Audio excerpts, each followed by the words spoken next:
Assalamualaikum warahmatullahi wabarakatuh. Halo teman-teman semua.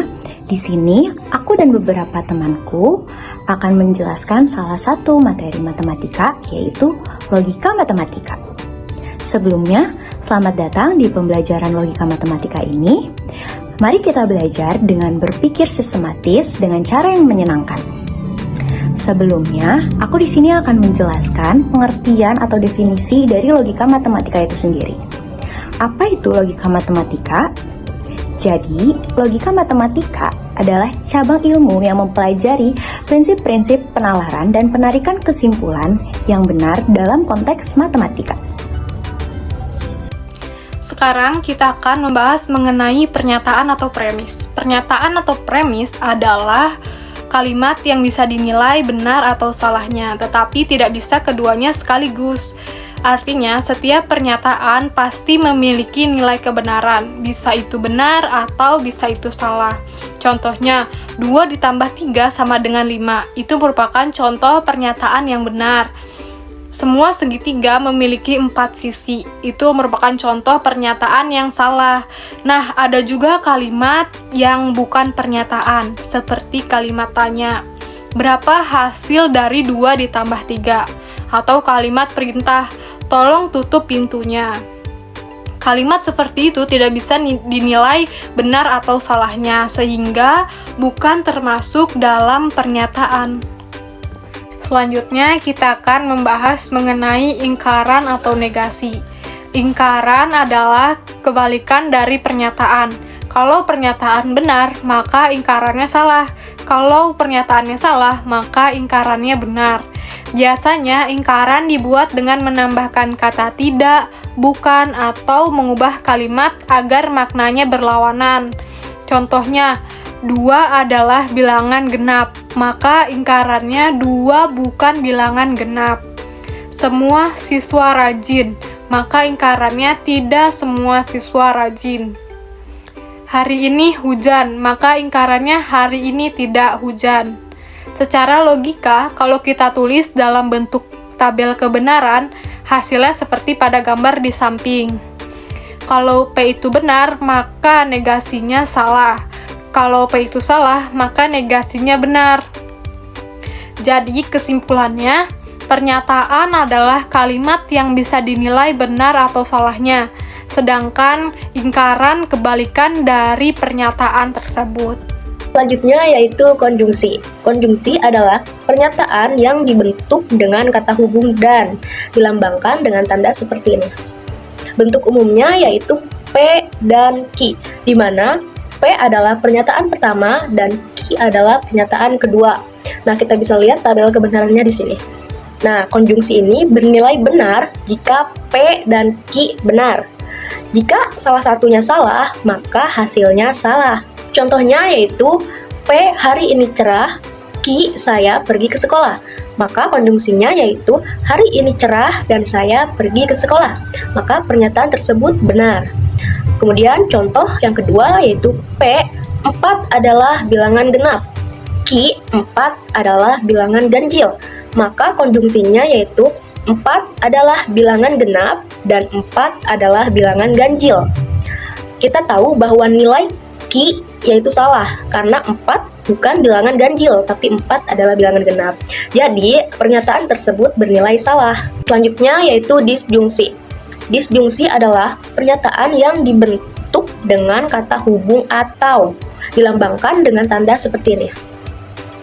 Nah, bentuk umumnya yaitu P atau Q, di mana P itu pernyataan pertama dan Q pernyataan kedua.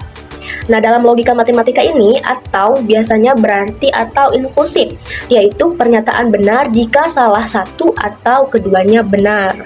Nah, kita bisa lihat tabel kebenarannya di sini. Disjungsi ini bernilai salah hanya jika kedua pernyataannya salah, jika P dan Q-nya salah saja ya. Nah, jika salah satunya atau P dan Q-nya ini benar semua, maka hasilnya benar. Contohnya yaitu P5 adalah bilangan genap, Q5 adalah bilangan prima.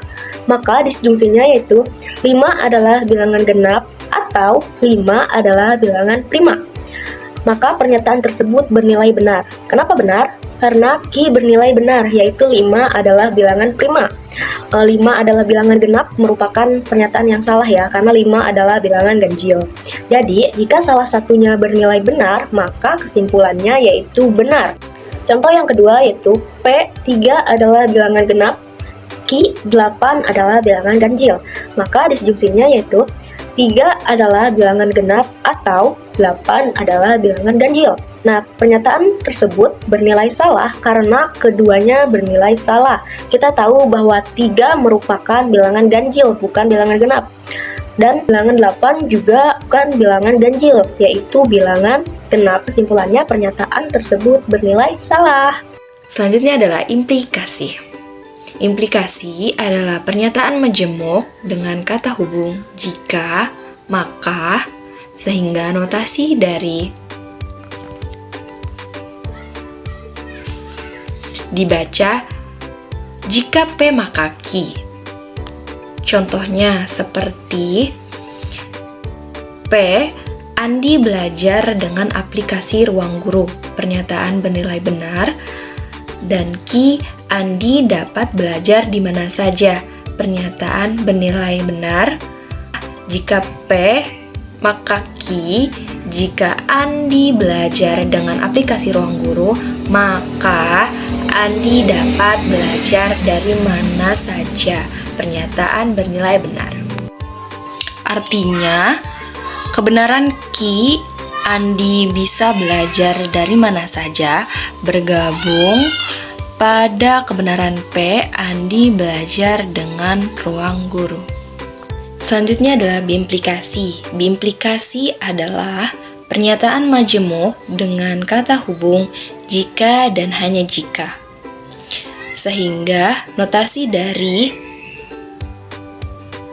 akan dibaca P jika dan hanya jika Ki, dan biimplikasi akan bernilai benar jika sebab dan akibatnya pernyataan P dan Ki bernilai sama, baik itu sama-sama benar atau sama-sama salah. Contohnya, P 30 kali 2 sama dengan 60. Pernyataan bernilai benar. Ki 60 adalah bilangan ganjil. Pernyataan tersebut bernilai salah. Maka P jika dan hanya jika Ki dibaca 30 kali 2 sama dengan 60 jika dan hanya jika 60 adalah bilangan ganjil. Artinya pernyataan itu akan benar hanya jika kedua kalimat P dan Ki sama-sama benar atau sama-sama salah. Karena di sini P benar dan Ki salah, maka pernyataan bernilai salah.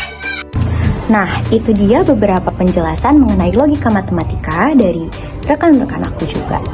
Dan sekarang, kalian sudah mempelajari apa itu dasarnya dari logika matematika, seperti pernyataan, operasi logika, tabel kebenaran, bahkan sampai penerapannya dalam kehidupan nyata.